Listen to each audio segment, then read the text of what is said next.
Morning, everybody. Outside on the back porch with my wife and cats. You can probably hear the rain in the background. We're going to do part 4 of switching. All we have to do is switch ITT Grinnell. We have to place the Conrail boxcar in, and pull the 2 cars that are there, and take back to the yard. The first thing I did was I pulled up past the turnout and dropped off the Conrail boxcar. And you'll see why in a minute.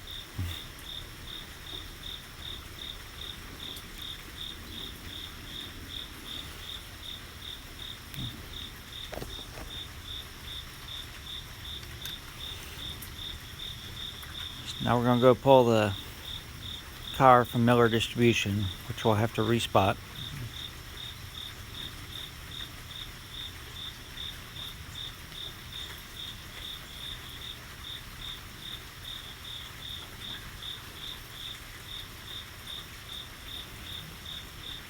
Opening the gates.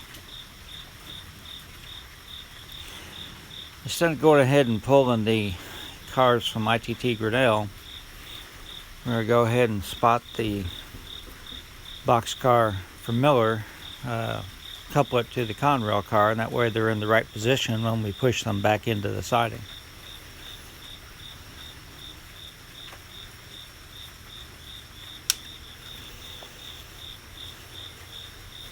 Still using the B&O GP35.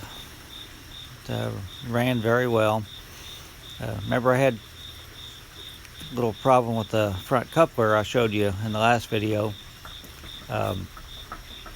I put graphite in it, and it did fine, but there was one time it did not couple, but I think that was more my fault more than the coupler's fault. I think I just didn't pull up far enough to engage the coupler.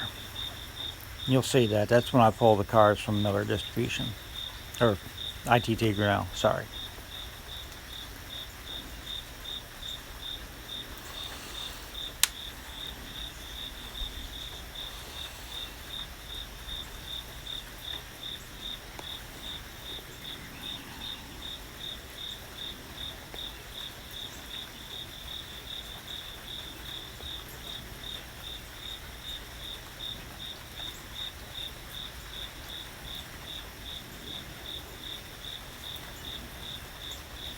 So ITT Grinnell doesn't really want the engines inside the building with the employees.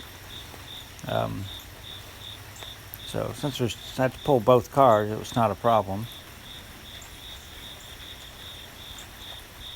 This is what I was talking about right there. I just don't think I engaged I pushed up far enough to couple it. I don't think it was the coupler's fault.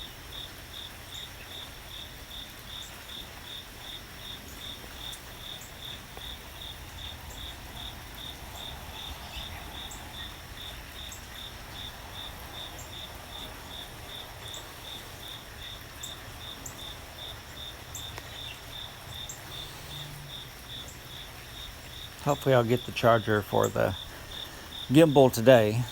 So I didn't move the camera around much. It's attached to the fascia.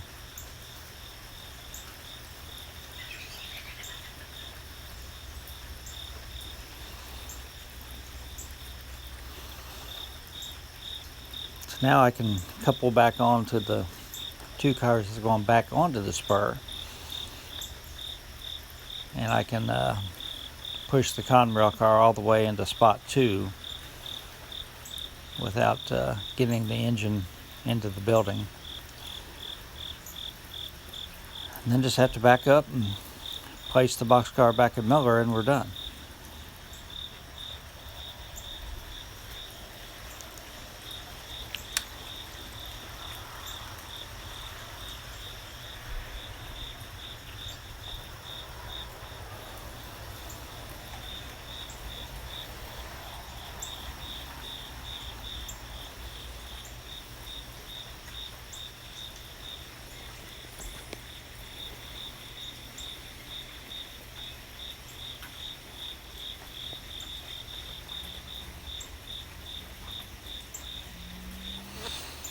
As you know, I have a removable roof on ITT Grinnell, so I did stop the video and uncouple the car and then put the roof back on, and I didn't show that part of it.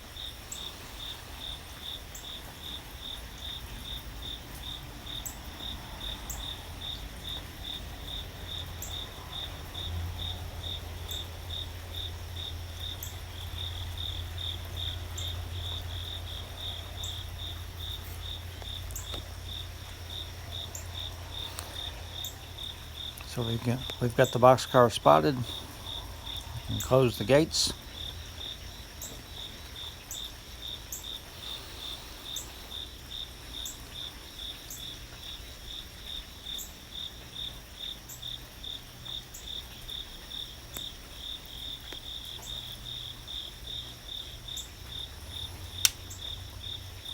Thought I'd change the camera angle here so I could show the train going back to the yard. So I moved it down to the end.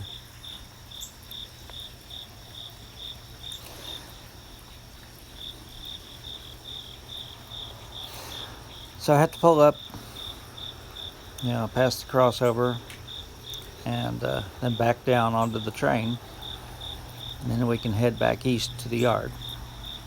Again, in real life, I'd be heading west to the yard, but when I moved the layout, I had to change the geography a little bit. On a side note, I went to my friend in Cincinnati yesterday, Fran Tesserero, and had a great time running his Grand Trunk Western layout. I like switching, but it's always great to be able to couple onto a train and run, several minutes through really nice scenery. That's something I don't get on my switching layout.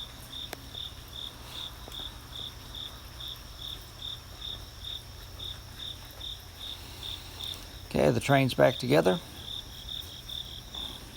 Now we're gonna head back east through the yard. Be working on a lot of stuff in the train room today. It's supposed to rain most of the morning, so I'll have a good chance to get some stuff done. So maybe I'll send you an update on Oak Hill either later today or probably more likely tomorrow. So everybody stay safe.